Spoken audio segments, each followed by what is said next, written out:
I call this public meeting of the Eagle Mountain Saginaw Independent School District to order. Let the record show that a quorum of board members is present and this meeting has been posted in accordance with the Texas Open Meetings Act, Texas Government Code, Chapter 551.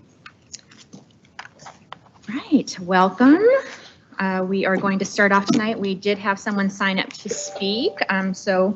If Miss Laura Steinkamp would like to make her way to the podium, is going to speak on bus safety, which is not an agenda item this evening. I will go over our rules for public comment. Thank you for coming to share your opinion. At a regular meeting, comments may be made on posted agenda items only. A few rules of order regarding the public comment portion of the meeting. According to board policy, each speaker has up to 5 minutes to speak. The speaker may also provide a written statement to the board to supplement his or her comments if desired. We will have our board secretary, Mr. Steve Newcomb. He will hold up time cards showing you how much time you have remaining. I believe it'll be on the screen in front of you as well. And the board may respond with specific factual information or existing policy may be furnished in response to inquiries on a posted agenda item. Please note that to comply with FERPA laws on student privacy, you may not mention a student by name. Additionally, according to board policy, you may not make derogatory comments about an individual staff member either by name or title.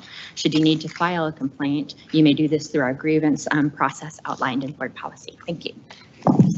Hi, so my name's Lauren Steinkamp. I have a sixth grader in the district, and then I have been a pediatric nurse at a local children's hospital for 19 years. So I take children's safety very highly and close to my heart. So this is the first year my daughter has ridden the school bus, and some major concerns have come up this year. One of which is that according to the bus company, they're expecting 3 middle school kids to sit in a seat.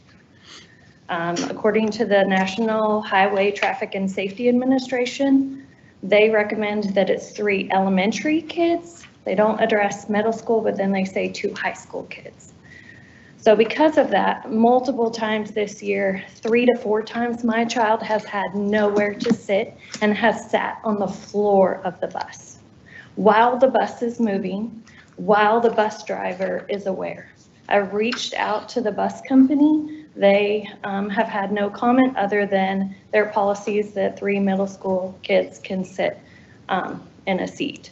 I've also talked to other parents to make sure that my daughter story was corroborated by other children that are on her bus.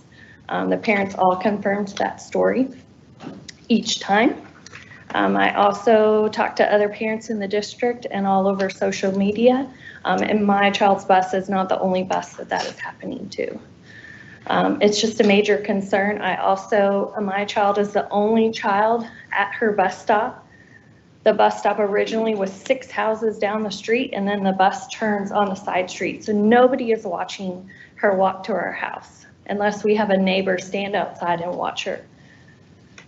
With the kidnappings increasing in the middle of the day, that was a huge concern. So I reached out, and it took 2.5 weeks for them to respond. They did change the location up to the next street, so it's just one house over.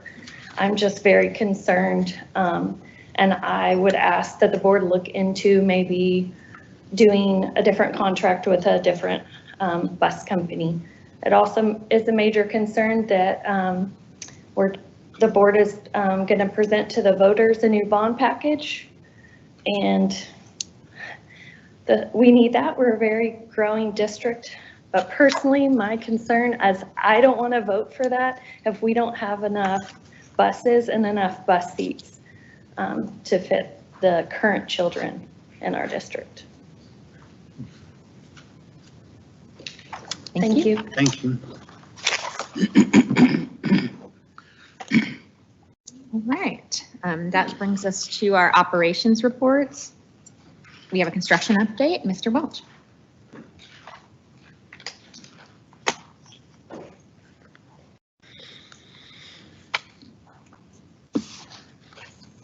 Good afternoon. We have some Eagle Mountain High School updates. So our first 3 photographs just kind of showing some aerials of the overview of the main building. The first one, we're looking west to east, and it highlights the cafeteria, the main academic wing, and also the courtyard. They've started on the little courtyard as far as the landscaping, starting to level that out, and they have some materials that are starting to come on site on that project. This is looking just the opposite, east to west, and kind of focusing on the far right. You have the you got the administration area, you have the walkway, and then you have the fine arts and some of the gymnasiums component to this side of the building. Also, you see the large parking lot where you have staff and student parking. Looking south to the north, you can see it's a good picture of the ICF gymnasium that's about to finish up. I think they plan for this week to start putting the trusses in and start working on the roofing system. And you can, of course, see the pond there that's starting to hold water.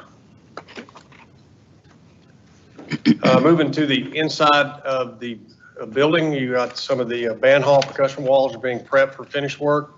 You have the entrance to the auditorium still getting its finishing touches on it.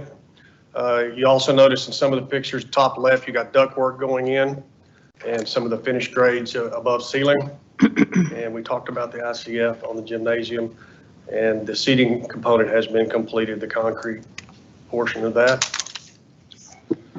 Moving again into the academic area, the far right picture shows again office area with ceiling grid. Again, the ductwork has been wrapped.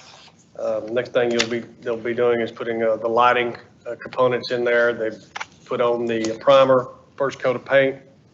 Been really pleased with the tile work that they've done. They've got a great contractor there. It's a tedious job, but they seem to have done a good job, and they're staying on schedule or ahead of schedule on that. Still maintaining the quality that we want.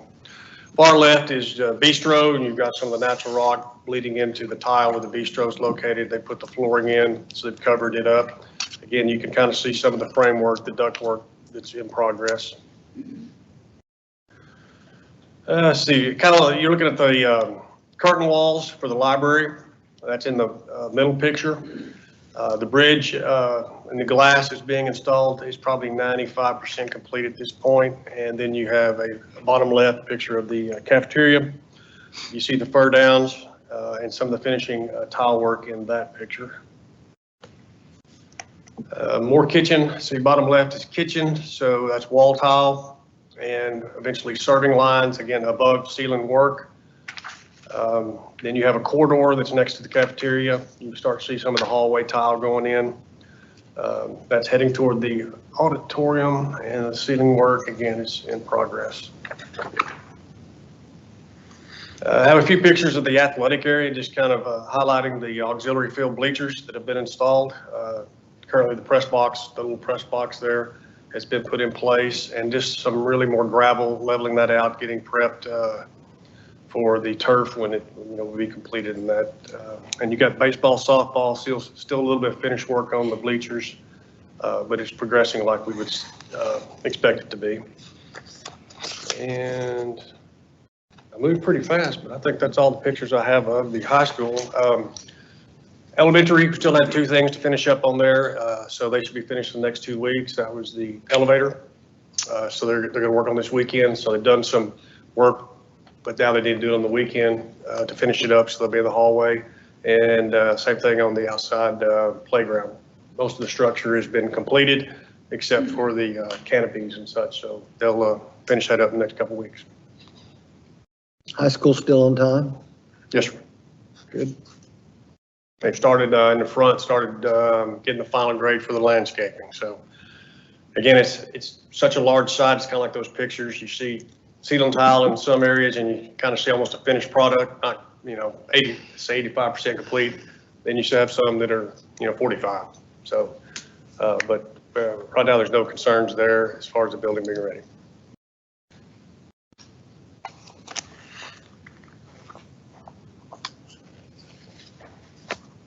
Any questions?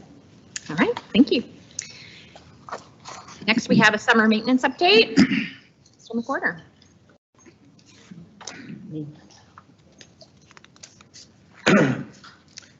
Good evening, President Rainey, Dr. Chadwell, distinguished board members. This is the maintenance update, summer 2023.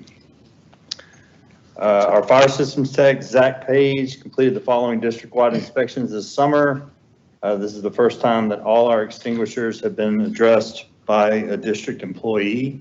It was to the tune of 1,353 extinguishers. Here, our HVAC department finished a complete system replacement at Watson High School this summer. A total of 17 units were replaced, and that included air handlers on the interior of the building. District-wide preventative maintenance was completed at all campuses. The techs checked refrigerant levels, inspected for leaks, checked and straightened condenser coils to ensure proper flow, lubricated all moving parts, checked air filters, as well as tested thermostats to make sure the systems were cycling on and off properly. Here, our mechanic department assisted EMS ISD Police Department with getting 23 vehicles ready for the new school year.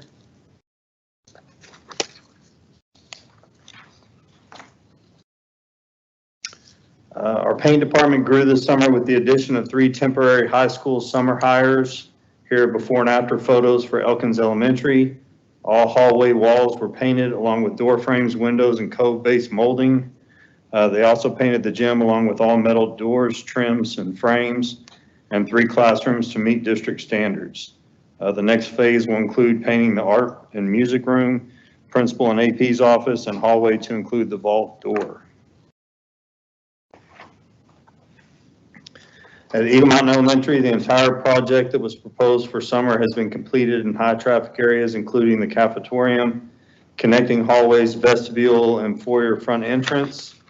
The next phase will include the hallways throughout the summer or throughout the school year, and will be completed next summer or as time permits throughout the school year. Here you have Saginaw Elementary School, where they painted doors and door frames.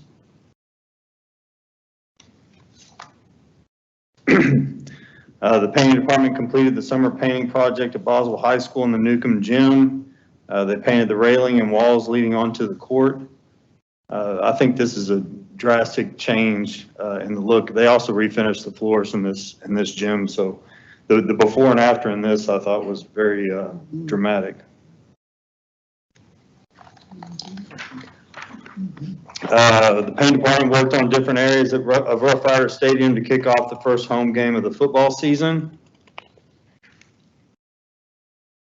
And this is a continuation of Rough Rider Stadium. 12 basketball gym doors were replaced and painted at Saginaw High School due to wear and tear. The next phase will include painting existing doors throughout the gym and hallway. General maintenance cleaned up the John L. Price lot in preparation of the portable building move to Wayside Middle School. Fall material was cleaned up and new material installed at 17 elementary schools. High school and middle school gyms were resurfaced, as well as the annual light pole inspection was completed.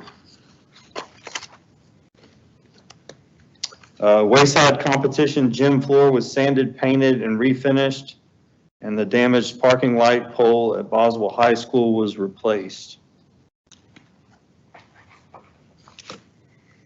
Saginaw High School kitchen remodel was a huge project involving general maintenance, electrical, and plumbing. 2 walls were removed and all the electrical gas lines were rerouted to accommodate new serving line fixtures. The grounds team completed the planning at the front entrance of Elkins Elementary as part of the 5-year landscape plan.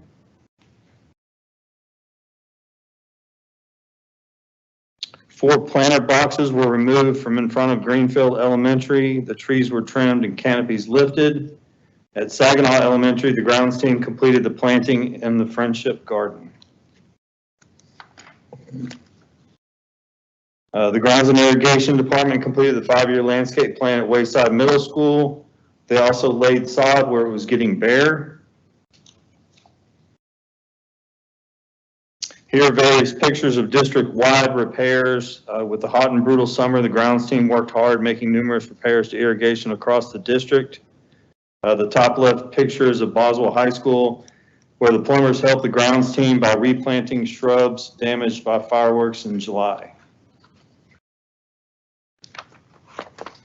The plumbers dug and made repairs to the well line at Bryson Elementary School. This well supplies water for irrigation only. At Eagle Mountain Elementary School, they chipped up the concrete and replaced the floor drain in the laundry room. Tile repair was completed by general maintenance. And lastly, repairs to water fountains were made at Marine Creek Middle School as well as other campuses across the district. Here the plumbers were repairing a roof drain at Boswell High School as well as helping the grounds team by repairing a broken ball valve. They jackhammered a concrete slab at Wayside Middle School, then dug up and repaired a broken main water line. After repairing the water line, they repoured the concrete slab. And lastly, sinks and faucets were replaced at Chisholm Trail High School boys and girls restroom.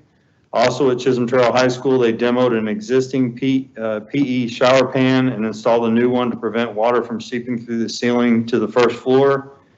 General maintenance retiled the shower, and the plumbing team restored 20 water fountains at Saginaw High School Rough Riders Stadium. That's it. Questions? Well, again, I'd like to make a comment that this is what sets our district apart from so many other districts. I would dare say that as big as our district has gotten, there's very few districts that go to the extent that we do to keep our stuff up. So, you know, so it is manageable. You have to do what y'all are doing to be able to continue to have things like we have and have them look the way they look. And me and I know all the board were very appreciative. Thank you. I'll pass that on. Yes, please thank the maintenance department. I'm amazed every time I walk in, even the oldest schools, and that they still look brand new. So thank you. Yes, ma'am. Thank you. Thank you. All right, thank you. All right, next up we have education service reports. First, career and technology, Dr. Eldridge.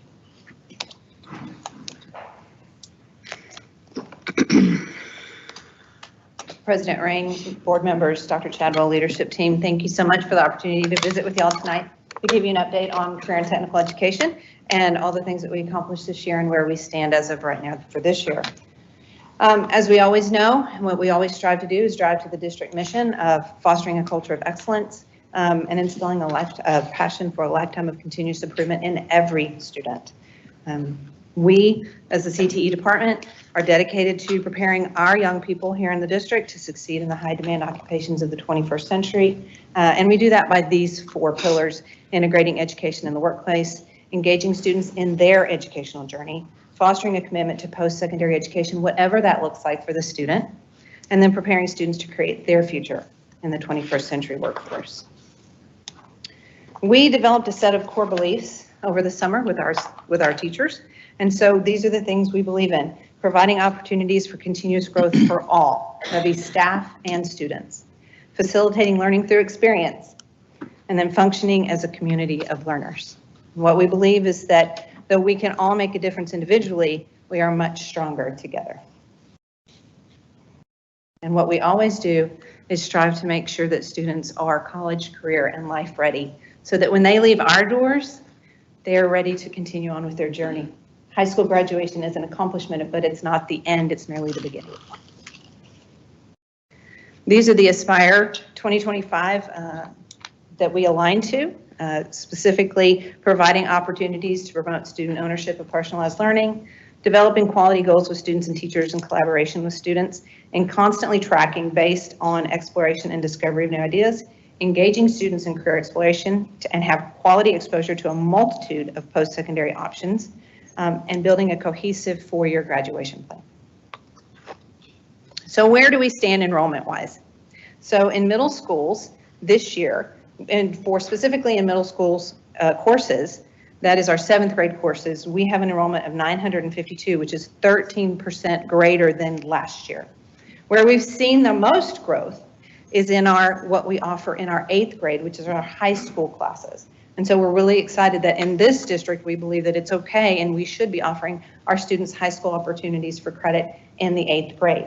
And so we have seen a 63% jump in enrollment in students taking advantage of starting their high school courses in the 8th grade. What this does is this gives them an opportunity to get ahead.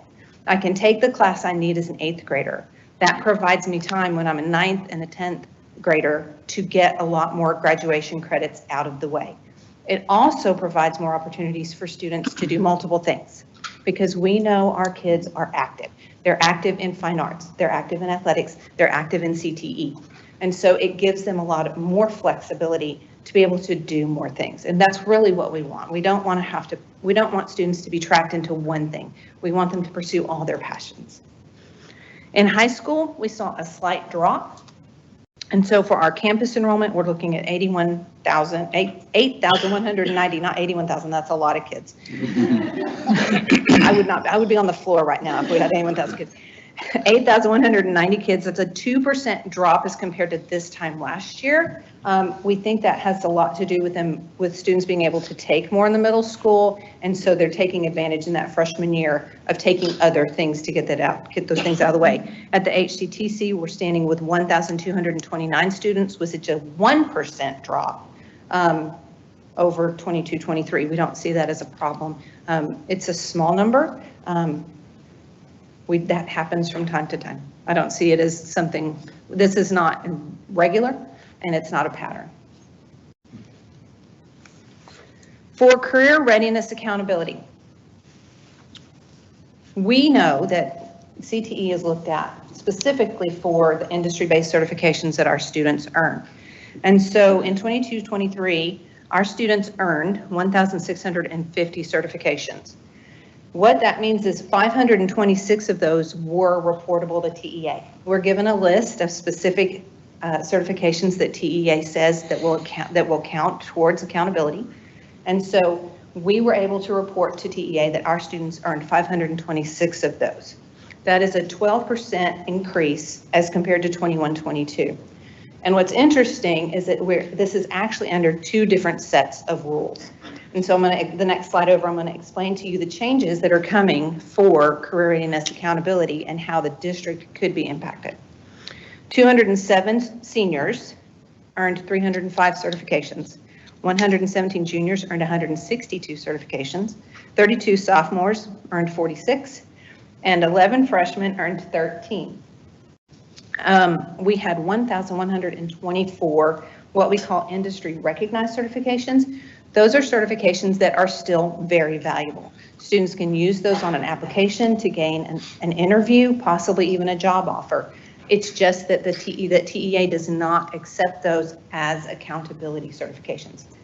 In this district, I'm so grateful that we realize that it's about what's best for the student and that we can strike a balance between what we want to do for TEA and what we want to do for students. And so I'm George, grateful. do you have an example of one of those? Like, what does TEA not take? Pennzoil oil change, Okay.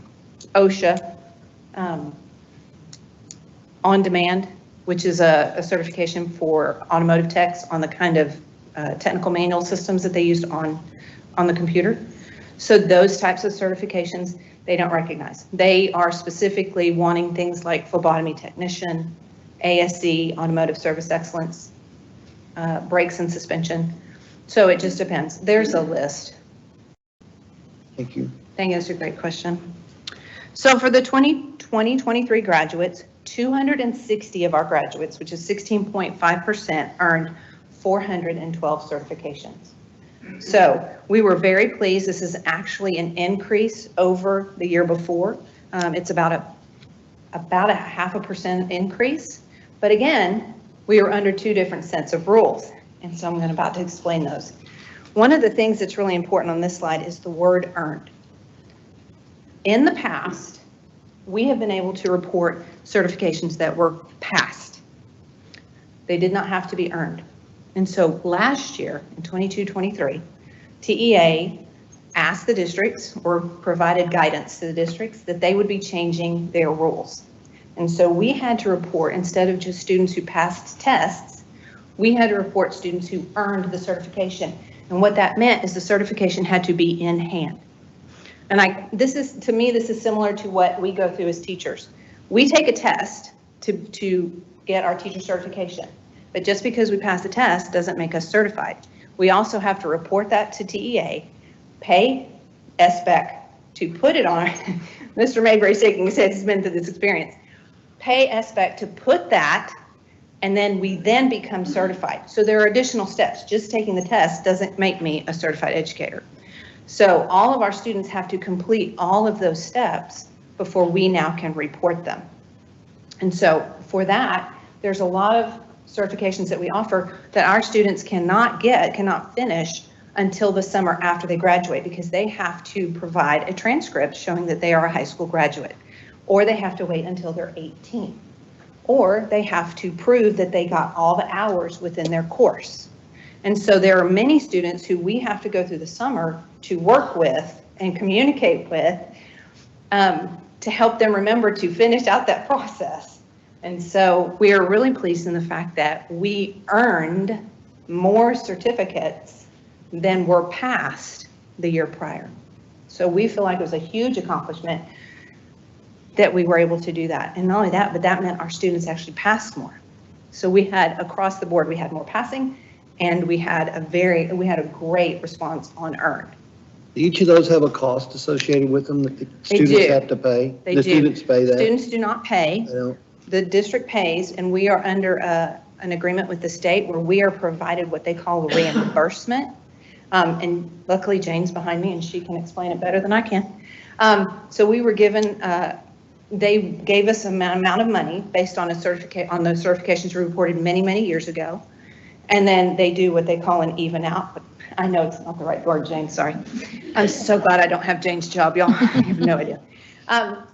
We report so many, and then they run the formula, and then they even it out across by spring. And so, but we are providing money, and we do pay for those certifications for our students. Okay. We don't want anything to be an impediment to them being able to complete that process. So these are the indicator changes that are coming down the pike.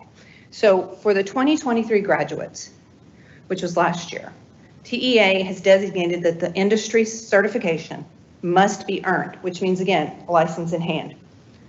For 2024 graduates, this year's graduates, the IBC has to be earned, and it has to be earned in a level 2 or higher CTE course.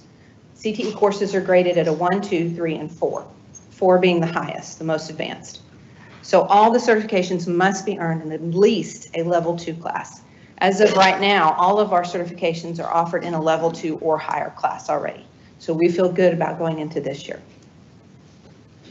For 2025 graduates, they have to earn the IBC and be coded as a CTE concentrator. That means that they've taken at least 2 classes for 2 credits in the same program of study. So that would be Principles of Business Marketing Finance, and then Accounting. Introduction to Welding, Welding 1. So I equate this to a minor, a student pursuing a minor. Okay. When you go into 2026, they have to earn the IBC and be coded as a CTE completer. And that means 3 or more classes for 4 or more credits, ending in a 3 or 4, which is the advanced classes, within the same program of study. I consider that to be a major. They're basically pursuing a major in high school. And so what that looks like, if you want to see, this is what a concentrator would look like. So the first one is what a student who might be going to the HCTC would look like, and then someone who was staying at the high school campus. So this is what a concentrator would be. So they have to have finished these classes and earn the IBC for us to count them as career ready. When you're looking at what a completer looks like, this again is what an HCTC student would look like, the welding, and then the other one is a student who remains at their home campus and takes all their CTE classes at the high school. So again, we're looking at a student who has to complete 4 classes, 4 credits, earn the IBC in hand. It's a lot. So our counselors are already working with We've been the working students that are with- interested in this. Absolutely. That's why we're making the moves we're making.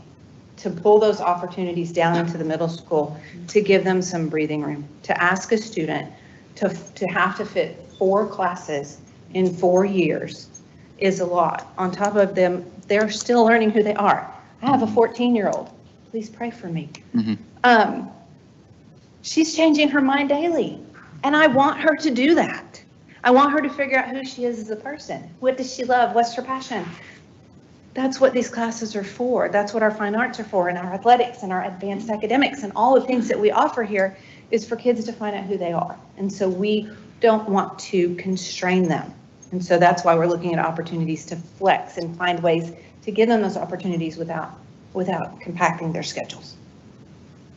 Any questions on this? Well, just a comment, they'd have to kind of know who they are pretty early to get 4 Yes, sir. years in. So, They I mean, absolutely do. Okay. Great. Yes. Is it the trend, transitioning into this new set of rules for them is, I think that attributes some to our slightly lower enrollment? Possibly. I think also too that we're working, myself, Mr. Fahey, as the director of CCMR, and Mr. Hart as director of counseling, are working to figure out how to get all of this information out there so that they have time to plan. We've made some great strides in the advisory curriculum at our middle schools to help students better understand. We also need to help parents understand too. We're asking them to make a lot of decisions very, very early. Yeah, because if they want to be a welder and then change their mind, decide they want to be a car, work on cars, they have to make that choice pretty early, I They would think. do. to fulfill But we are always going to lean into what's best for the student. Mhm. We're always going to lean into what do they want? What is it that drives them? What is it that makes them get up to go to school? I know for my child, it's fine arts. I want that for every kid. I want them to find, is it auto? Is it welding? I thought it was this, and now I know that. I thought I wanted to be a nurse. Blood makes me throw up. Okay, we need to make a change. And so that we want to do that. We're always going to do what's best for the kids. It's really about communication. It's really about helping parents, families, and students know what opportunities is out there, and then being there for them when they need to make a change. And that's okay. But this change doesn't affect the learning that happens with the kid. This is just whether or not we get to count them in our career. Absolutely. And so we're not going to necessarily change the way we approach a kid, correct? So if a Exactly. kid wants to only take welding 1, we're still going to look at that. Absolutely. We don't want to track students. We don't want to constrain them. We want them to help to find out who they are and who they can become. And the intro courses are a key part of that because it allows them to explore. I know my own daughter took Principles of Engineering last year, and she just got accepted to A&M School of Business. So she decided she didn't want to do that. I mean, she enjoyed the class, but she realized, no, I don't think that's where I want to apply that. I think I want to go in business, specifically on the finance side of it. And I find that a really beneficial opportunity because we thought, your math science, you love math, okay, that's engineering. No, it's applied over here. And so I was very thankful, even though she didn't proceed. I don't consider that a waste of a time of a year. It actually allowed her to really focus on what she really has interest in, rather than maybe getting into the engineering program and figuring out first year at A&M, I do not want to do this. And that would be a bigger decision, right? So I'm very thankful for the opportunities to be able to, especially in the principles courses. And if they fall in love with it, then they just go forward, Some might say she was more career college ready. I think so. I think so. She won't get counted, but. Yeah. She's not But gonna that's fail organic okay. chemistry, hopefully she won't take it, so. And that's a very true statement, and thank you for speaking to that, Dr. Chadwell. Yeah. It's about the student. It's about who they are, or who they think they are, and who they're becoming, because we know that we're here to help them find that out. We're there to And know. who their parents think they are. Yeah, that So too. we were pushing her, not pushing her, but encouraging her in an area. Pushing probably is right. Yeah, probably. That's probably a slip there. But this allowed us to check that and to really allow her to have a voice in that versus taking it because it was on a list. Absolutely. So, We wanted to bring these changes to you so that you would understand what we're going to be working with and how we're going to be adjusting and looking at these things to make sure that, again, our focus remains the student, our focus remains the child, so that we can help them along. Well, I think that's what we would want to see too, not a pattern, not making them do this or them ending up and we get some kind of credit for it with TEA. Right. Heck with that. Let's do what's best for the kids. Absolutely. So. Would you say this is consistent with how other CTs are approaching this as well? You know, they're not necessarily putting all their students in the 4-year track. They're doing what's best for kids, or is that more unique to us? I think it depends on the On the philosophy of the Mhm. district. And specifically, some districts, and I'm not being critical, it's just their choice to do this. If you create academies, especially the earlier you do that, and those are predictive, and a lot of times, depending on the district, they do that by school, as if all the people accumulate by attendance zone based on an academic interest, right? And I would say I've always get concerned about that because people go one direction and change it, and that's normal. It's a normal process that occurs when people are deciding what their career pathway will be. And so I think that in that area, we're probably a lot more open rather than trying to restrict. So it allows us, you know, intentionality and getting advanced. I mean, there's going to be a video that's going to come out here probably in next week or so of our students that were in the NASA settlement project. And they're absolutely over my head with what they're doing, but they were able to explore that at a very deep level and go study aeroscience. Now they're all graduated. And that we're able to do that, but there may be somebody else that's just really at the preliminary stages of that. And I think that may be we kind of set apart a little bit in that area.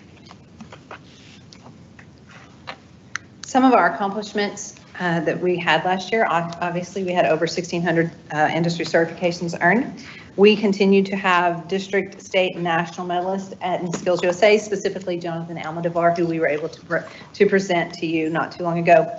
4 NASA Space Settlement Design Competition participants, which brings us to 34 over the last 8 years. I think we can all say that Mr. Griffith has left his legacy. We continue to have regional, state, and national medalists in all of our CTSOs, including FCCLA, HOSA, FFA, and really lots of growth in FFA, specifically in the leadership development and the career development events, which is a different side of FFA. We often think of goats and hogs and and chickens and turkeys and rabbits, but FFA has a whole nother side, specifically in the leadership and the career development side. And so we have just grown exponentially. We had 84 students compete last year for those things, and that's the largest we've ever had in the district. So I'm really pleased about that. We had over $30,000 in proceeds during the Tarrant County Junior Livestock Show with 47 top 10 finishes and a best of breed rabbit. And for the first time ever, we actually had our floral design classes compete at Tarrant County. And so we were really very pleased about that. We continue to add industry partnerships, leading to full-time post-graduation employment for our students. Again, strong collaboration through this with the CTE, CCMR, and counseling departments, which has just been phenomenal. Has given me a little bit more excitement this year and has really helped. And so I want to say a big thank you to Mr. Fahey and Mr. Hard. I have inherited some great colleagues, but also I feel like I've inherited 2 little brothers. So, and that's meant as a compliment, John. And through that, we have strengthened our middle school advisory curriculum and instructional resources. We had our 2nd annual CTE hiring fair. We had over 30 companies there, including the City of Fort Worth, the City of Saginaw, Gilchrist Automotive, and Anchor Manufacturing, just to name a few. 4 future EMS ISD educators celebrated the annual EMS ISD to Teach Signing Day, and our very first EMS ISD to Teach teacher came back this year to the district, Maddie Carter. Yes. She was one of our first students to go through the HCTC program, and she is teaching at Creekview now. And so we were thrilled to have Maddie come back. 6 students were selected to the Alliance Texas Student Influencers Leadership Development Program, which we were really excited. Northwest, Keller, and EMS ISD are the 3 districts that comprise that group. And they bring the top juniors from the 3 districts in to meet and network with executives at Alliance Texas and learn all about all of that, the opportunities that are out there. And then we had our summer internship program with the EMS ISD Communications Department, which we were really excited about. We placed 3 students there this summer. And then we also had a summer internship program with Core Construction, which was centered out at Eagle Mountain High School. Our goals for this year are we want to reach 20% of our 2024 graduates earning a certificate. We would like to see a 10% increase in TEA reportable IBCs, increased program of study completers and concentrators. We are going to do a deep dive on our current programs of study to ensure that we are maximizing career and college readiness opportunities. Are we doing everything we can in our CTE classrooms to support our students on both the career and the college side? We are currently in the development phase for 2 new programs of study, which are construction and civil engineering. And then we also want to develop a student internship program for all district departments. So hopefully by this time next year, I'll be able to tell you how successful it was. I want to thank you for the opportunity to have this job and to get to do what I do every year. I think this is my 22nd year in the district, and like my 30 years in education. But it's a joy. It hasn't been because I'm not going anywhere. I have a 14-year-old, sorry. But it's a joy to get up every day to come to work here in this district that supports kids so much. And I say that not just as an employee, I say that as a parent, because my child has gone here since kindergarten. And that was a choice for us to move into the community and let our child go through school here. We made that decision consciously. And so I'm grateful for that. And I know there are a lot of other parents are as well. So if you would give me about 3 minutes, I'm going to let you see kind of a presentation that we put together of what last year looked like in CTE.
Any questions?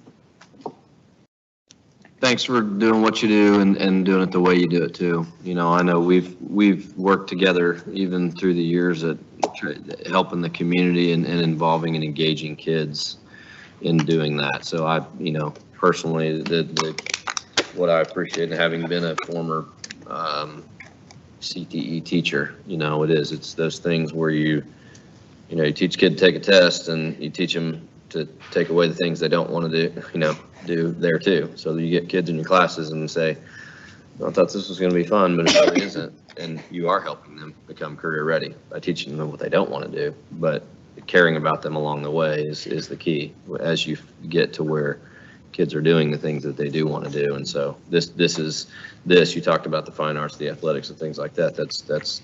They're looking forward to going to those classes a heck of a lot more than they're probably looking forward to going to algebra. But thank you. I just want to say thank you for doing that and leading that and leading it the way that you lead it too. Appreciate that. Thank you. Thank you. All right, let's go ahead and do the student transfer report. Ms. Davis Martin. Good evening, Madam President, Superintendent Dr. Chadwell, the board and district leadership. Thank you so much for the opportunity to share with you our 23-24 fall transfer data. To begin with, the window opened February 1st and closed February 28th through Skyward Family Access. We also accepted late submissions throughout the summer. So we did accept those throughout July and the beginning of August. In addition to looking at the transfer criteria, attendance, tardies, and discipline, we also took into consideration the demographers report, staffing allocations, previous enrollment, and campus capacity. We worked very closely with human resources, operations, as well as special programs and technology. So just to review the overall data, we had 553 applications, 32 of those were denied, and 22 of those were rescinded. Perhaps they decided to stay at their home campus or they decided not to move forward with the transfer. We had 254 students for elementary transfer requests, 137 for middle school, and 108 for high school. It's also noted that we did have a large number of not only parent transfer requests, but employee transfer requests as well. Last year, we had 582 overall transfer requests, and this year it was 553. So there was a small decline in transfer requests. Did you all have any questions? I had one. The late transfer application? Yes. Those seem like big numbers, particularly on the employees. Can you explain what would have happened there? Yes, the late transfer requests throughout the summer, we did have a lot of employees that were hired late in the summer. So those employees were still able to submit transfer requests. And so we did have out-of-district transfer requests. So those transfers, they have to submit every year. And we had a few transfers too, of employees going from one school to another. And so some of them chose to bring their kids, yeah. I think I understand why our employees, what a typical employee request would be and why. What is the most common, or, if you could, what are the most common reasons parents are wanting to transfer? Well, I started recently in July, but speaking with parents, the most common reason that I've heard is transportation. So a lot of parents, they have people that pick up, or if they have family members. So that has been one of the biggest reasons why they request transfers. Any other questions? Thank you. All right, thank you. All right, Dana, I'm sorry, but we have a very full closed session agenda tonight, so we're going to have to move you to the 7 o'clock session. It is currently 5:49 on September 25th. And this board will now recess for dinner and then reconvene in a closed meeting pursuant to the following sections of the Texas Open Meetings Act. Section 551.071 for the purpose of private consultation with the board's attorney. Section 551.072 for the purpose of deliberating the purchase, exchange, lease, or value of real property. Section 551.074 for the purpose of deliberating the appointment, employment, reassignment, duties, discipline, or dismissal of a public officer or employee, or to hear a complaint or charge against an officer or employee. Section 551.076 for the purpose of deliberating regarding the deployment of specific occasions for implementation of security personnel or devices or security office audits, and section 551.0821 to discuss specific personal identifying information about a student.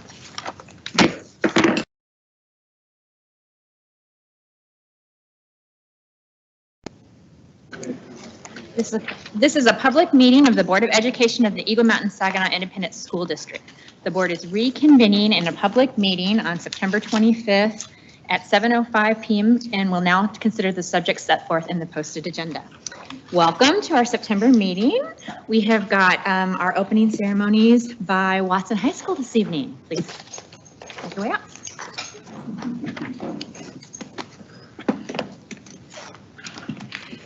Dr. Chadwell, Board of Trustees Administration, thank you so much for having us. I am Melanie Stitt, the principal of the Watson High School. I'd like to introduce my Summer Fire Watson Warriors tonight. I have Destiny Lopez, and her parents are Jesus and Teresa Zuniga. Ms. Zuniga is here with us tonight, as well as her sister, Desiree Lopez. Destiny enjoys reading, singing, and painting. She hopes to become a dental assistant or librarian. Then I have Madeline Porteous. Her parents are John and Amy Porteous, and Mrs. Porteous is here with us tonight. Madeline loves volleyball, and after graduation, she wants to become a cosmetologist. And then on the end here, we have Mr. Graydon McReynolds. His parents are Anthony and Shauna Miller. In his free time, Graydon enjoys drawing, and he plans to become a social worker after graduation. So please welcome our three warriors tonight.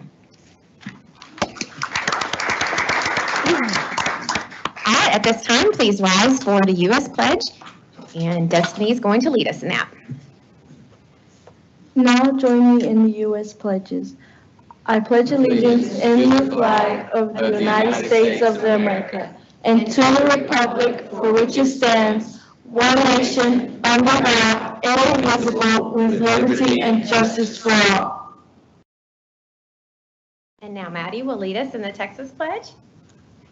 Join me in the Texas pledge. Honor the Texas flag. I pledge allegiance to thee, Texas, one state under God, one and indivisible.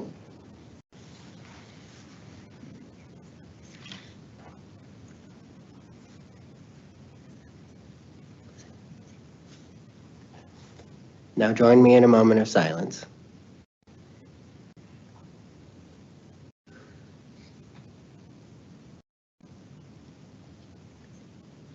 Thank you. You may now be seated. And now Graydon would like to do our student address. Thank you to the school board for serving EMS ISD and for having a school like Watson that enables students to work at their own pace and graduate despite adversity they may have faced in the past. Thank you. Thank you.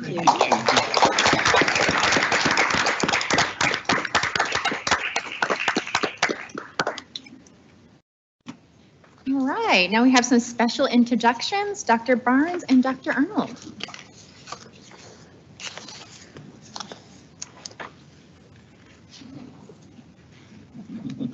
Thank you very much, Board and Dr. Chadwell. We are very excited to introduce Elizabeth Sanders, known by Beth.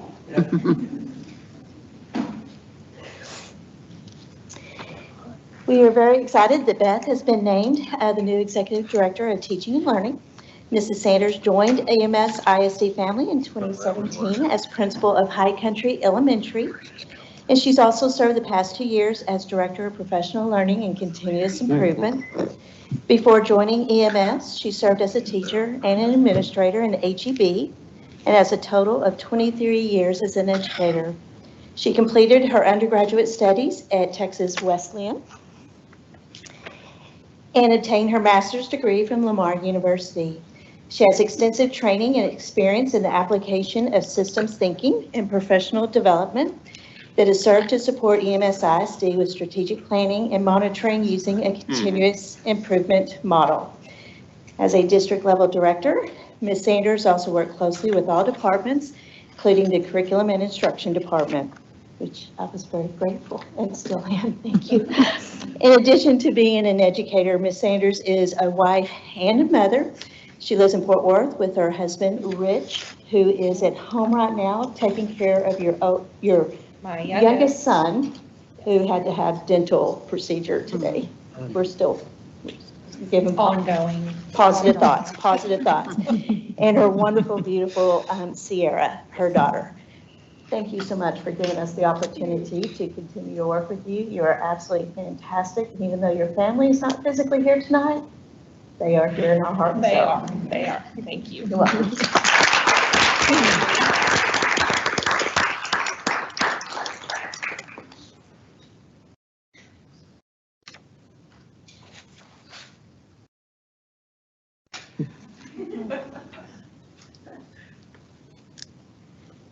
President Ring, Dr. Chadwell, Board of Trustees, it's my true joy to introduce Leslie Harvey as the new Assistant Principal at Northbrook Elementary. She has been serving the students in EMS ISD since 2004. She started as a substitute teacher. Then she was a computer lab manager. She was a fantastic, incredible 5th grade science teacher at Lake Point Elementary and an equally incredible science teacher at Wayside. She completed a Bachelor of Science in Elementary Education from Grand Canyon University, a Master's in Curriculum and Instruction from the University of Texas, where she also got her principal certification. Leslie and her husband, Damon, who is right over there, have been married for 30 years. She also has with her their daughter, who is a 2014 alumni of Boswell High School, and that is Britt, right there. And her son Dakota, who is a 2015 alumni of Chisholm Trail High School, and his wife Michaela. Their whole family's here to cheer her on, and we are so thrilled to have her in this role, and she can't wait. And actually, today was her very first day. Oh. So, yes. She's smiling. That's good.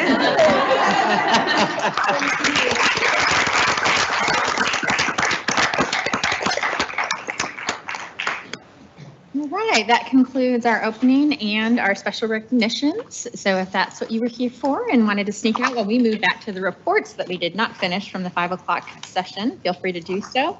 While Dr. Barnes makes her way back to the mic to tell us about Aspire 2029 development.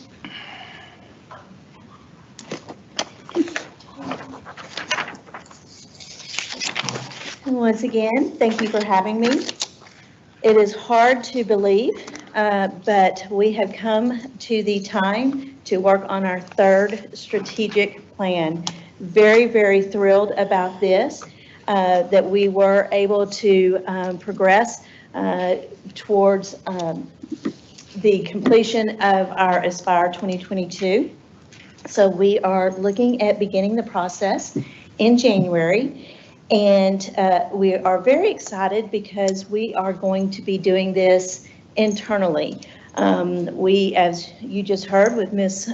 Beth Sanders and myself, are certified in strategic planning through the Baldridge development. And we also have amazing individuals that sit with us on our leadership team that will be leading this process as well. Another exciting piece of this is it is going to look a little bit different because we already have an amazing mission. We already have amazing pillars. And so the structure of our plan will carry on because consistency is extremely important to the success of a district. In January, we will be inviting stakeholders from our community, from our businesses, from our parents, that would be interested in being a part of this process. And in February, we will spend 2 days, again, working on where are we now, what is our needs assessment, and where do we want to be. And we will be focusing on the objectives, the strategies, and the results. And then what's very exciting is our student voice. As an entire committee, and this was the first year, we increased our student voice significantly. We now have over 60 members from 3rd grade to seniors on our student voice, and they are going to be a part of the strategic planning process as well. So very excited about that. And then we will also be utilizing our executive leadership to break stakeholders into different pillars of what they would be interested in. And our hope is that we would be able to present our plan to you in May with consideration in June. Any questions?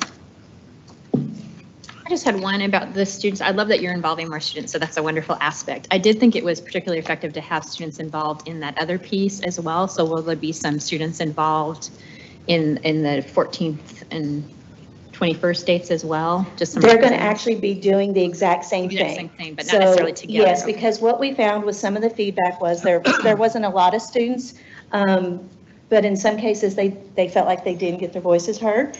And so what we were able to do is designate an entire meeting that is going to be focused on the strategic planning. And we are actually going to go through the entire process that we did with our community, with our students. And they will actually be leading that. Our seniors are going to be helping leading all of that. All right. Thank you. Thank you. All right, and our last report was the EMSISD Police Department School Safety Report. Chief Ramirez. All right, good evening, Madam President, Dr. Chadwell, members of the school board. It's a pleasure to be here this evening to go over a year in review of the Safety and Security Department and the Police Department. So as you all recall, the EMS took over the campus-based law enforcement in January 2023. That's when we took over completely as our main law enforcement department for our district. Of course, we still work with Fort Worth, Saginaw, Blue Mountain, and Tarrant County as well as we move forward. We hired additional officers to be in the middle schools and 2 in every high school. And at that time, we did come on with the police dispatcher. Luckily, through partnerships with Fort Worth, we were able to secure the ability to purchase vehicles from the city of Fort Worth. We're currently up to 30 vehicles, and we'll pick up another 10 vehicles next week. And so we would have over 40 vehicles that we had purchased at a pretty discounted rate for us for the district. So we're excited about that, and that will allow us to have vehicles throughout the district and in front of each and every campus. Moving forward, because of House Bill 3, the school board, you guys added additional 19 school-based law enforcement officers, so that way we can have an officer at every campus, including our elementary schools. So that would bring our total staffing up to 37 school-based law enforcement officers for the district. And we talk about moving forward, what we're looking at the next school year, additional 2 officers for that high school. So I'm happy to report this summer, we really concentrated on a lot of training for our new officers. We received some mandatory training, but we also brought in training that we thought would basically better the department and better the district. We have your alert training, which is the active shooter training, stop the bleed. Our officers working with the Holly Smith to actually get the use of Narcan. Each officer carries Narcan with them. And they were trained how to use that, including first aid and CPR. We worked with the other departments to help us in behavioral threat assessments. Basically, the student services came in and taught our officers. School administration, Walter did a great job coming in and just basically giving our new officers an overview of what's expected of our school district officers. And of course, we talk about case law and for our officers. And of course, we talk about the standard response protocol and what our role is on campuses during those times and drills. Some of the good things that we got, as Dr. Chadwell mentioned, we do have the opportunity now that we have our own police department to apply for a lot of COPS grants, a lot of grants that a lot of departments get. We were lucky to secure this $40,000 grant to purchase 8 ballistic shields, and these are ballistic shields that really protect these officers from high-powered 223 rounds or 5.56 rounds, so the real high-powered rifles as well. State law requires each district, including colleges, to undergo a district audit, and that's done every 3 years. Our audit was actually done in May of this year. If you recall, last month, we went over the results of that audit in executive session, but I'm really happy to report that the audit was really, really good, and it really showed how much the district invests in safety and security for not only students, but the teachers and visitors to our district. At that time, we made sure that all the campuses complete the required drills and practices. TEA sets those requirements, but I'm happy to report we go above and beyond those drills, and we've doubled the number of drills that we do at these campuses. So to really really teach these kids, how important these drills are by practicing just a little bit more. So some of the things, safety enhancements that we were able to complete with so many people really helping us do that, including our operations folks and our maintenance folks. And some of the things you talk about are we were able to receive a grant to do the forced entry resistant film on all campuses. We were able to secure the buzzer entries on all our elementary schools. And then we're looking at grants to complete that for our middle schools and elementary schools, the middle schools and high schools as well. Again, maintenance really helped out when we talked about standardizing our numbers for the campuses, meaning all the campuses' doors are actually all labeled, and they're all labeled clockwise instead of counterclockwise, as we had some that were, and so now we meet that standard for that. Also, we're talking about the maps, the new maps, the digital maps that we have for all campuses. We were able to, of course, with the changes in the new schools that are coming on board in Basel, we did have to really look at those maps again. Those maps are not only good for our officers, but we also share them with other departments if they have to respond to our campus for some reason or another. And so it's important that we have the most current maps we have, and we were able to complete that. And we're always continuing the process of upgrading our cameras, monitors, to help improve the safety and security of our campuses. Just what we're looking for this coming up school year, some of the things Dr. Chadwell and I have discussed as far as where we want to go. We were looking at a response team, a rapid response team, a motor unit, and as well as a bike unit. And again, these would be enhancements that we would look for grants for. These are enhancements that we would actually use current officers to complete these tasks, and so wouldn't require any additional officers to be assigned. This is be internal. So again, these are enhancements that I think the district needs. I think these enhancements will allow us to be a full-service police department for this district and for the community as well, because there could be times where Saginaw or Blue Mountain would reach out and ask for assistance, and we'd have the ability to do that. So again, I'm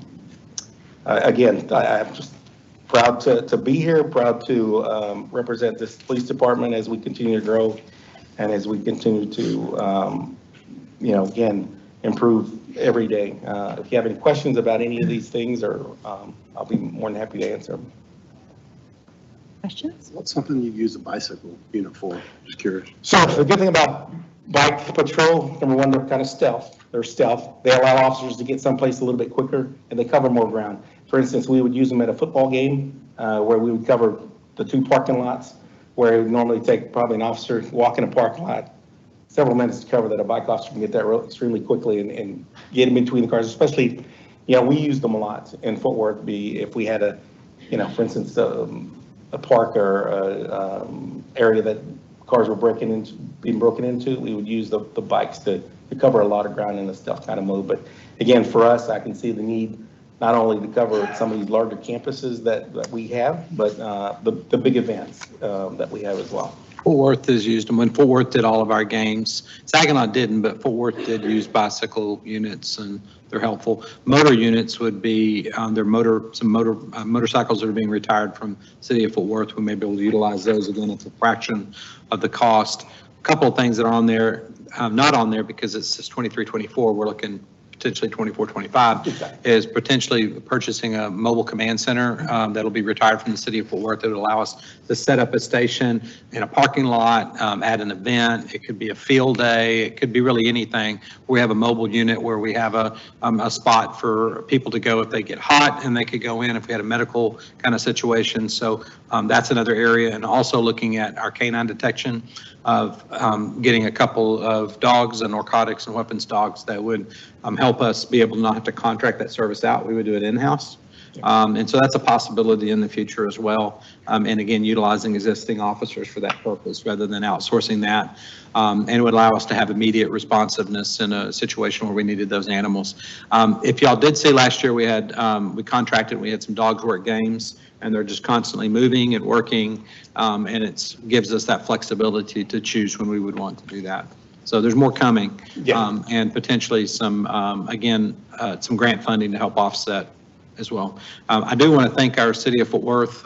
They have been great. The ability to do what we're doing has been directly related to their generosity of making us their partner in the MOU. So I just want to publicly thank them for their work, because these cars are in really good condition, usually about 80,000 or some odd miles. They've been very well maintained, meticulously maintained, and literally all we're doing is peeling off their decals, putting on our decals.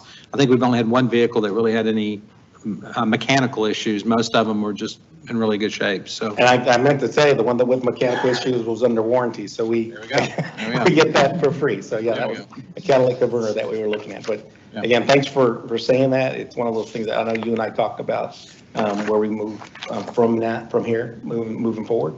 But again, all this is just to make sure that we have the best police department, school police department in the state, and that we can serve our community, our students, our teachers, and basically be a full service police department, from working traffic, doing investigations.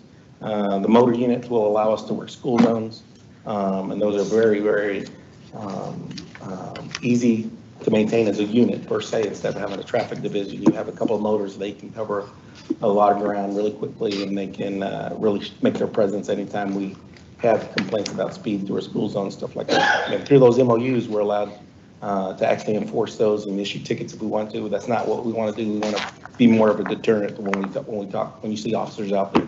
And of course, for escorts, if we have to escort our football team going to state or something, we'll help them out. So anyway, something like that. But again, then our rapid response team, this is something that I'm really passionate about, really excited about.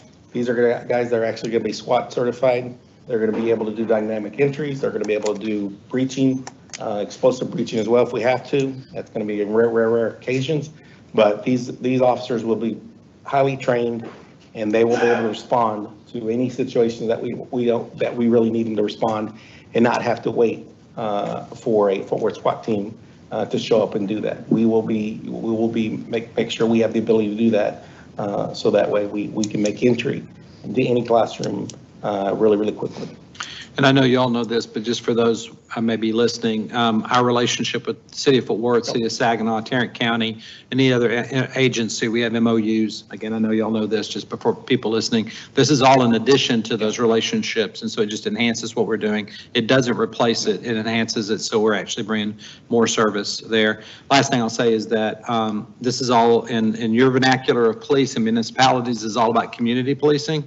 And this is along the same lines. It's about relationships and about police officers getting to know kids relationally, knowing them just on a day-to-day basis, whether it's reading to a kid in elementary or helping a kid that's having a difficult time. It's not all about the worst days. It could be about their best days as well. And so I've really enjoyed watching our officers that have been deployed to our elementaries and watching. I just felt good about it. You know, they drop off their kid and there's an officer shaking hands with kids and smiling. And I would know as a parent, I would just feel good to know that that person's there all day. And so just very thankful for y'all's leadership to step up as a district to make that happen, for Chief Ramirez and his dedication as well to law enforcement. But it doesn't happen without a partnership. So thank y'all for your support to make that happen. And I'm really happy to report to you guys that we are fully staffed, fully hired. We got 2 more that are actually fulfilling their obligations at their current jobs, and they'll roll over here in about 2 weeks. But yeah, we're going to have an officer in every school. That's great. Thank you so much. Thank you. Thank you.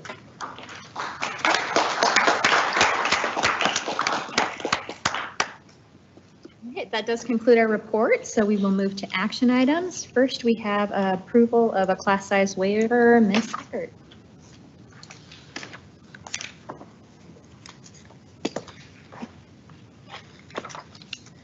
Good evening, President Ring, Dr. Chadwell, Board of Trustees.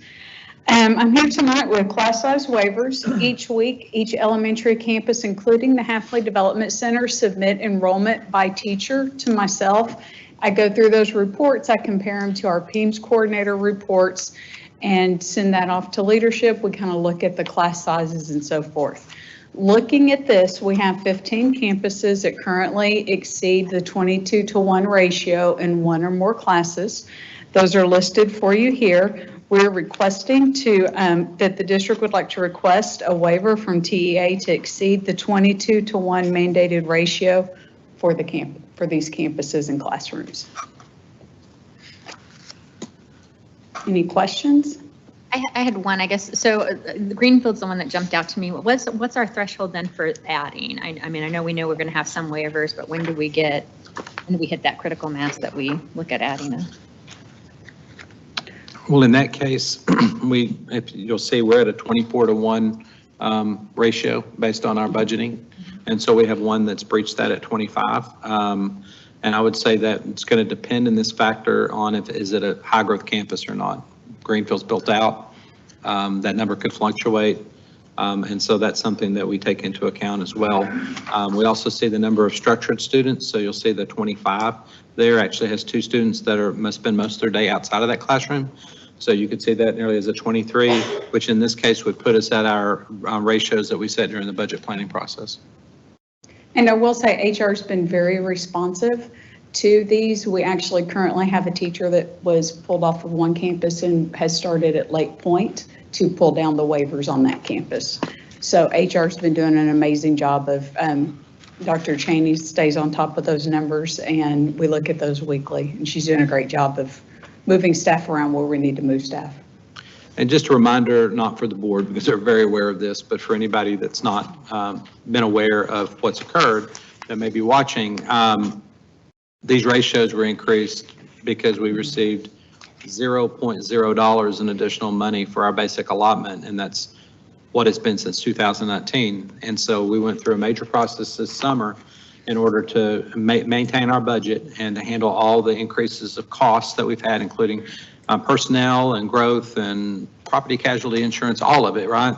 And part of that was having to change the student-teacher ratios. And so I was asked a question recently, how do people feel about that? Well, nobody feels good about having higher ratios. There's no doubt about it. And so no insensitivity there at all that that's just okay. It's the reality of where we are right now within the budgetary system that we're in of giving a 3% increase for all staff except administration. They were one, but also all the other expenses. And so we're watching these very closely.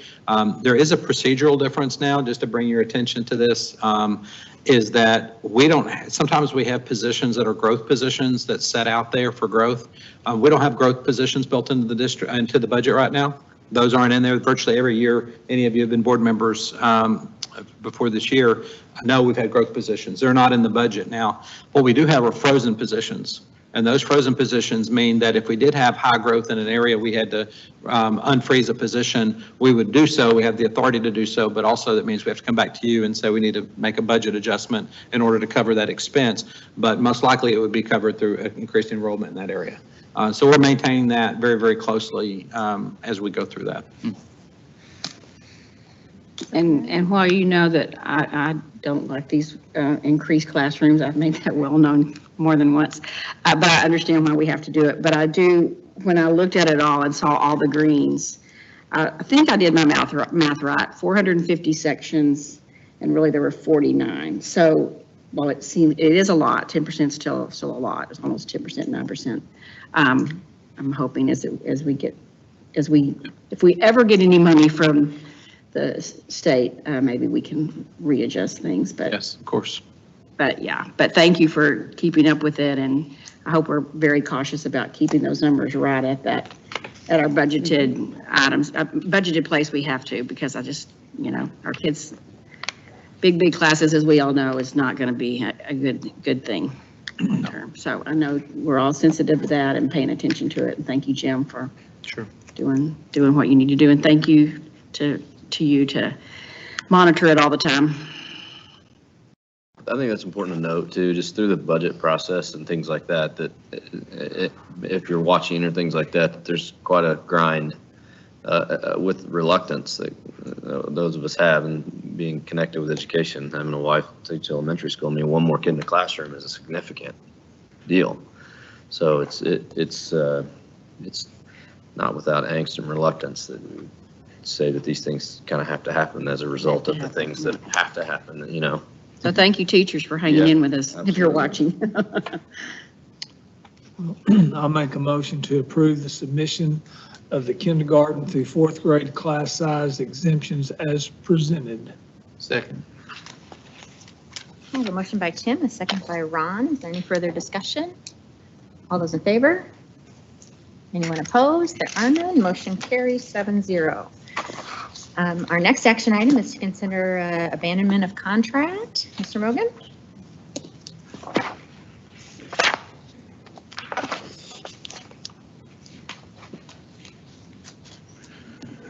Good evening, President Ring, Dr. Chadwell, members of the board. I have a contract abandonment for your consideration this evening.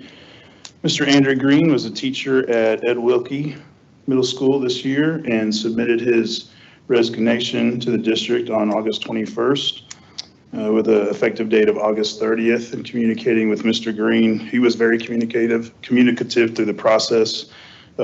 He was straightforward in letting us know that he had received an offer outside of education that he felt was going to be better for his family going forward, and actually an offer he could not refuse. So his last day was actually on August 31st, and he let that be known, and he did not report back and has not been back since September the 1st. And he's been made very well aware of the potential consequences of job abandonment and bringing this recommendation before the board. Are there any questions for me that I could assist with? Motion?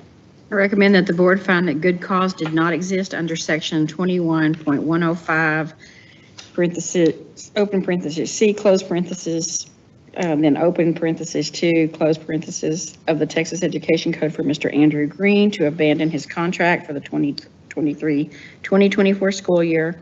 The board did not consent to his resignation, and that the board authorizes the superintendent to file a complaint with the state board for educator certification to seek sanctions for his abandonment of contract.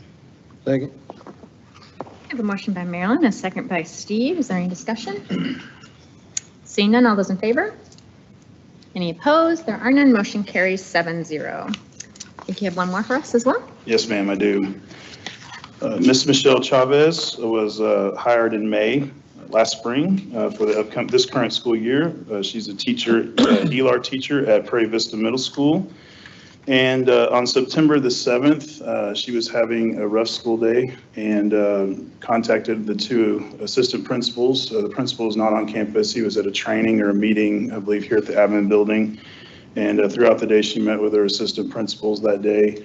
And their best efforts went in vain to try to convince her to remain. She expressed her concerns, but by the end of the day, she did pack up her classroom and expressed she would not be back due to the concerns she had communicated to the assistant principals about the campus and her position. The next day, she sent an email submitting her letter of resignation. She actually didn't submit it formally through the process. She did it via email and has not been back since. We've done our best to communicate. We actually did finally make contact, and she again expressed her similar concerns that she did with her campus. She eventually did communicate with her principal, but there was no changing her mind to come back to the classroom and honor her contract. Happy to answer any questions about this one. I make a motion that the board find that good cause did not exist under section 21.105C2 of the Texas Education Code for Ms. Michelle Chavez to abandon her contract for the 2023-2024 school year. The board did not consent to her resignation, and that the board authorizes the superintendent to file a complaint with the State Board of Educator Certification to seek sanctions for her abandonment of contract. Second. Is that you, Steve? Yep. I have a motion by Tim and a second by Steve. Is there any discussion? Seeing none, all those in favor? Any opposed? And there are none. Motion carries 7-0. Thank you. All right, that does conclude our action items. So we will move to the routine monthly reports. Did anybody have any questions or discussion on those? All right, then let's review the board planning calendar. Dr. Shedwell? Yes, this is on page 148, and the report's coming up as we do have, if needed, the district-wide intruder detection audit report findings that will be starting back. We were notified by Region 11 that they'll start those audits here soon. Hopefully there's nothing to report, but if there are, we'll bring that to you. We also continue with finance reports with budget status, annual delinquent tax collection report. Preliminary numbers there look good. Budget amendment if needed. And we also have the bus transportation report coming, construction update. Under Ed Services, we have the math update, and we also have the STAR and EOC exam data and the school calendar approval timeline. I know there was a question earlier about the timeline. That'll be in the that'll be discussed at the next meeting. We'll also have the TASB convention update. Under action items, we have the appointment of the 23-24 board naming calendar, board naming committee, act on budget amendment for finance report if needed, and a class size waiver if needed. If there's any question on any items, I'll be happy to answer them at this time. Okay, that brings us to our consent agenda. Do you have a motion there? Motion to approve the consent agenda as presented. Second. I have a motion by Marilyn and a second by Blake. Any discussion? Seeing none, all those in favor? Opposed? There are none. Motion carries 7-0. So that will bring us to board president's announcements. All I had tonight was first another congratulations to Dr. Chadwell for being selected as a finalist for Superintendent of the Year. That decision will be made this Friday at the TASB convention, so we wish you good luck on that. Thank you, no stress. And then I'll just remind you all about that convention this weekend. You all have wonderful packets. Thank you, Kim, for putting those together for us that have all the detailed information you should need for the event. And then also at your places as well, there is a flyer on the Education Foundation Golf Tournament on October 26th. That's all I had. Some other key items, we have the Marching Expo, which will include all of our bands, middle school and high school. That's on October the 4th at 7 o'clock at Ranger Stadium. So that'll be exciting to see that. If you've not been to that before, you probably all have. It's a great evening just watching all of our bands and our parents there. Also a reminder of Team of 8 training on October the 12th, Gold Card Luncheon at the HCTC at 11:30. Please do, if you plan on attending that, let Kim know so we can make sure that we have a space for you and everything. We expect that room to be filled, so excited about that. We have the EMS College Fair at Chisholm Trail. We've changed the location just because it's gotten so large, and that's at Chisholm Trail now from 6 to 8. The Training Grain Festival, and Megan Overman and Matthew LeBlanc and their team have been doing all kinds of fun stuff to get ready, Dusty Langley to get ready for that. So we're kind of front and center on that, all kinds of fun events, and they've got some really good stuff planned for that. And I believe that's it. But thank you very much. All right. Madam President, seeing there's no further business coming before this board, I make a motion we adjourn. Second. I have a motion by Steve, a second by Marilyn. Anybody opposed? We are adjourned.